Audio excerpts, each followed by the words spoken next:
যুক্তরাজ্যে সাম্প্রতিক সময়ে যেসব অ্যাসাইলাম আবেদনের নিষ্পত্তি করা হয়েছে তার মধ্যে অর্ধেকে সিদ্ধান্তের ক্ষেত্রে স্ট্যান্ডার্ড মেনটেন করা হয়নি। হোম অফিসের নিজস্ব রিপোর্টে এমন তথ্য উঠে এসেছে।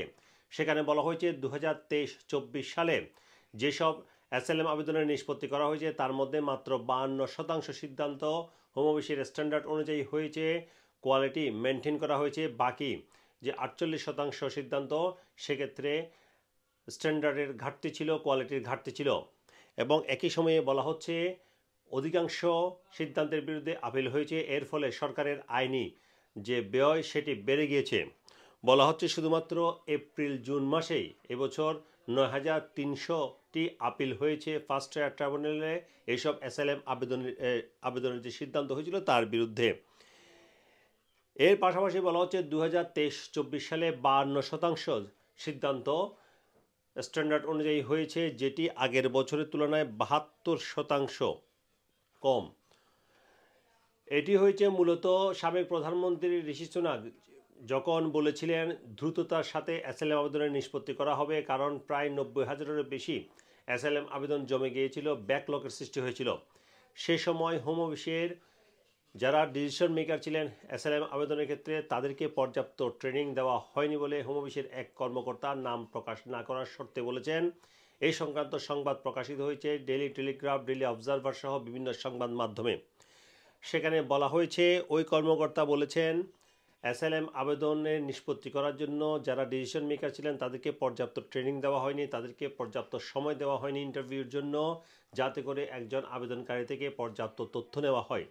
এর পাশাপাশি বলা হয়েছে যে ইন্টারপ্রেটার হায়ার করা হয়েছিল সে ভুলভাবে ব্যাখ্যা করেছে, কারণ তার যে লোকাল ডায়ালেক্ট সেটি ভুল ছিল এবং এর ফলে আবেদনকারী যে তথ্য দিয়েছে সেটি ভুলভাবে উপস্থাপিত হয়েছে। এইসব কারণে একই সময়ে বলা হচ্ছে গত 23-24 সালে যে ফার্স্ট ট্রায়াল ট্রাইব্যুনালে আপিলের সংখ্যা সেটি 8,000 থেকে বেড়ে 29,000-এ গিয়ে দাঁড়িয়েছে এবং এর মধ্যে প্রায় অর্ধেকেরও বেশি যে অ্যাপিল আবেদন সেটি সফল হয়েছে।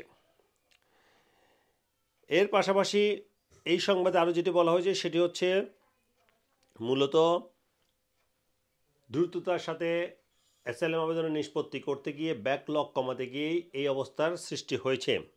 এর ফলে চ্যারিটি সংস্থাগুলো বলছে অনেক অ্যাসাইলাম আবেদনকারী যারা হয়তোবা আপিল করতে পারেনি তাদেরকে নিজ দেশে ফেরত পাঠানো হয়েছে, যেখানে তাকে নির্যাতন ভোগ করতে হচ্ছে কিংবা কারাগারে যেতে হচ্ছে। এসব ব্যাপারে ইমিগ্রেশন ল প্র্যাকটিশনার অ্যাসোসিয়েশন তারা বলছে তারা দেখতে পেয়েছে অনেক সিদ্ধান্তের ক্ষেত্রে ভুল রয়েছে, অনেক সিদ্ধান্ত স্ট্যান্ডার্ড অনুযায়ী হয়নি এবং সেগুলো তাদের আইনজীবীরা আপিল করছে ট্রাইব্যুনালে এবং অনেক ক্ষেত্রে তারা সফল হচ্ছে। এর পাশাপাশি কেয়ার ফর কেলিস চ্যারিটি তারা বলেছে এর ফলে কিন্তু অ্যাসাইলাম আবেদনকারী যারা তাদের জীবন আরও দুর্বিষহ হয়ে পড়ছে, তারা হতাশায় নিমজ্জিত হচ্ছে এবং যাদেরকে ফেরত পাঠানো হচ্ছে নিজ দেশে তারা সেখানে নির্যাতনের সম্মুখীন হচ্ছে। এইসব বিষয়ে হোম অফিস বলেছে তারা একটি ফেয়ার সিস্টেম চালু করতে চায়, যার মাধ্যমে সকল আবেদনের নিষ্পত্তি আইনগতভাবে হবে, দ্রুততার সাথে হবে এবং স্বচ্ছতার সাথে হবে।